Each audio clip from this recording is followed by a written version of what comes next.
नमस्कार. कुटुंबामध्ये जेव्हा नवीन पाहुणा येणार असतो, तो काळ जितका आनंदाचा असतो ना, तितकाच तो नाजूकही असतो. म्हणजे गर्भधारणेपासून ते बाळाच्या जन्मापर्यंतचा हा संपूर्ण प्रवास खूप खास असतो. तर याच प्रवासात आई आणि बाळाला सुरक्षित ठेवण्यासाठी सरकारने खूप महत्वाचं पाऊल उचलले आहे. आणि आज आपण त्याच जननी सुरक्षा योजनेबद्दल सगळं काही सविस्तर जाणून घेणार आहोत. बघा, या काळात सगळ्यात महत्त्वाचं काय असतं? तर योग्य मेडिकल सुविधा मिळणं, वेळेवर उपचार होणं आणि हो, या सगळ्या खर्चाची चिंता नसणं. हे किती गरजेचं आहे नाही का? पण अनेकदाच याच गोष्टींची जेव्हा कमतरता असते, तेव्हा मोठे धोके निर्माण होऊ शकतात. मग मनात प्रश्न येतो की ही योजना नक्की आहे तरी काय? ती काम कशी करते? तिचे फायदे काय आहेत? आणि समजा लाभ घ्यायचा असेल तर तो कसा घ्यायचा? चला, या सगळ्या प्रश्नांची उत्तरं आज आपण एकदम सोप्या भाषेत समजून घेऊया. बरं, सगळ्यात आधी हे समजून घेऊ की मुळात या योजनेची गरज का पडली. गर्भधारणेदरम्यान अनेक कुटुंबांना आणि त्यातही विशेषतः ग्रामीण आणि गरजू भागांमध्ये काही मोठ्या आव्हानांना तोंड द्यावं लागतं. सुरक्षित प्रसूतीसाठी या 3 गोष्टी म्हणजे पायाचे आहेत. पण होतं काय की अनेकदा हॉस्पिटलचा खर्च, तिथपर्यंत पोहोचायला वाहन नसणं, या सगळ्यामुळे अनेक महिला घरीच प्रसूती करण्याचा धोकादायक निर्णय घेतात. आणि बरोबर इथेच या योजनेची खरी गरज आपल्याला समजते. तर या सगळ्या आवाहनांवर एक ठोस उपाय म्हणून केंद्र सरकारनेही जननी सुरक्षा योजना सुरू केली. खरं सांगायचं तर ही योजना म्हणजे आई आणि बाळासाठी एक प्रकारे सुरक्षा कवचच आहे. या योजनेचं उद्दिष्ट अगदी सरळ आणि सोपं आहे. महिलांनी घरी किंवा इतर कुठल्याही असुरक्षित ठिकाणी प्रसूती करू नये. त्याऐवजी त्यांनी सरकारी हॉस्पिटलमध्ये किंवा सरकारने मान्यता दिलेल्या आरोग्य केंद्रातच प्रसूती करावी. आणि यासाठीच प्रोत्साहन म्हणून सरकार थेट आर्थिक मदतसुद्धा देतं. आणि या सगळ्याच्या मागे एकच मोठं ध्येय आहे. ते म्हणजे आपल्या देशातला माता आणि बालमृत्यूचा दर कमीत कमी करणं, अगदी शून्यावर आणणं. कारण प्रत्येक आई आणि प्रत्येक बाळ हे आपल्यासाठी खूप मौल्यवान आहे. चला, आता आपण हे बघूया की ही योजना प्रत्यक्षात कुटुंबांना नेमकी कशी मदत करते, म्हणजे तिचे फायदे काय काय आहेत. ही योजना आहे ना, ती 4 मुख्य पातळ्यांवर काम करते. पहिलं म्हणजे ती हॉस्पिटलमधल्या सुरक्षित प्रसूतीला प्रोत्साहन देते. दुसरं, ती थेट आर्थिक मदत करते, ज्यामुळे कुटुंबावरचा खर्चाचा बोजा एकदम हलका होतो. म्हणजे पैशांअभावी कुणाचेही उपचार थांबता कामा नयेत. आणि याचा थेट परिणाम काय होतो? तर आई आणि बाळ दोघांचंही आरोग्य उत्तम राहतं. पण एक मिनिट, ही योजना फक्त पैसे देण्यापुरती नाहीये. नाही, ती एका मोठ्या आरोग्य व्यवस्थेचा भाग आहे, जी प्रत्येक पावलावर गर्भवती महिलेला आधार देण्यासाठी तयार आहे. या योजनेला आणखी मजबूत करणारी एक खूप महत्वाची सेवा आहे.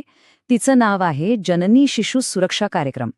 आणि या कार्यक्रमाअंतर्गत एक अक्षरशः जीवनदायी सुविधा उपलब्ध आहे. आणि ती सुविधा ती दडली आहे या एका नंबरमध्ये. हो, हा नंबर 102. प्रत्येक गर्भवती महिलेला आणि तिच्या कुटुंबाला हा नंबर तोंडपाठ असायलाच हवा. 102 या नंबरवर फोन केला की गर्भवती महिलेला हॉस्पिटलमध्ये पोहोचवण्यासाठी ताबडतोब आणि हो, पूर्णपणे मोफत ॲम्ब्युलन्स येते. मुंबई शहर वगळता संपूर्ण महाराष्ट्रात ही सेवा सुरू आहे. आणि आणीबाणीच्या काळात तर ही सेवा अनेकांसाठी अक्षरशः देवदूत ठरलीय. अर्थात कोणतीही सरकारी योजना यशस्वी व्हायला लोकांची मेहनत लागते. ही योजनासुद्धा काही समर्पित लोकांच्या आणि संस्थांच्या कामावरच उभी आहे. खरं तर हे लोकच या योजनेचा कणा आहेत. कोण आहेत हे? तर हे आहेत या योजनेचे खरे शिलेदार. आपल्या जवळचं प्राथमिक आरोग्य केंद्र, सरकारी दवाखाने आणि गावागावांत घराघरात पोहोचणाऱ्या आपल्या आशासेविका. आणि यातही आशाताईंची भूमिका तर खूपच जास्त महत्वाची आहे. म्हणजे गर्भवती महिलेची नोंदणी करण्यापासून ते तिच्या सगळ्या तपासण्या वेळेवर होतात की नाही हे बघण्यापर्यंत, हॉस्पिटलमध्ये प्रसूतीसाठी मदत करणं, लागणारी सगळी कागदपत्र जमा करायला मदत करणं आणि सरकारी लाभ मिळवून देण्यापर्यंत त्या प्रत्येक टप्प्यावर मार्गदर्शन करतात. चला, आता येऊया सगळ्यात महत्वाच्या मुद्द्याकडे. समजा या योजनेचा लाभ घ्यायचा आहे, तर सुरुवात नेमकी कुठून आणि कशी करायची? साहजिक आहे, मनात लगेच बरेच प्रश्न येतात की नक्की किती पैसे मिळतील, कागदपत्र कोणती लागतील, अर्ज कुठे आणि कसा करायचा, ही सगळी प्रोसेस काय आहे?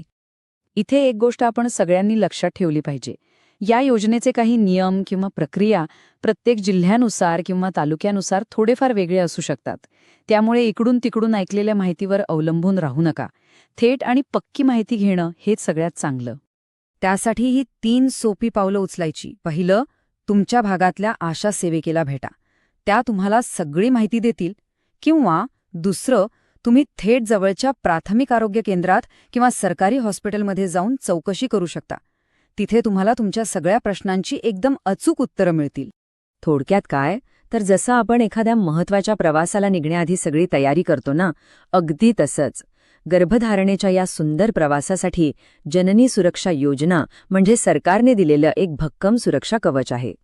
या योजनेचा खरा उद्देश हाच आहे की या अत्यंत नाजूक आणि महत्त्वाच्या काळात प्रत्येक आईला आणि प्रत्येक बाळाला संपूर्ण सुरक्षितता मिळावी, उत्तम वैद्यकीय सुविधा मिळाव्यात आणि सरकारी मदतीचा एक मोठा आधार मिळावा.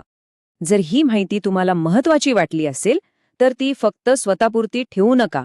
या व्हिडिओला लाईक करा आणि ही माहिती जास्तीत जास्त लोकांपर्यंत पोहोचवण्यासाठी नक्की शेअर करा. आणि हो, चॅनेलला सबस्क्राईब करायला अजिबात विसरू नका. तुमच्या शहरातल्या सेवांबद्दल तुम्हाला अजून काही माहिती हवी असेल तर आम्हाला कमेंटमध्ये नक्की सांगा.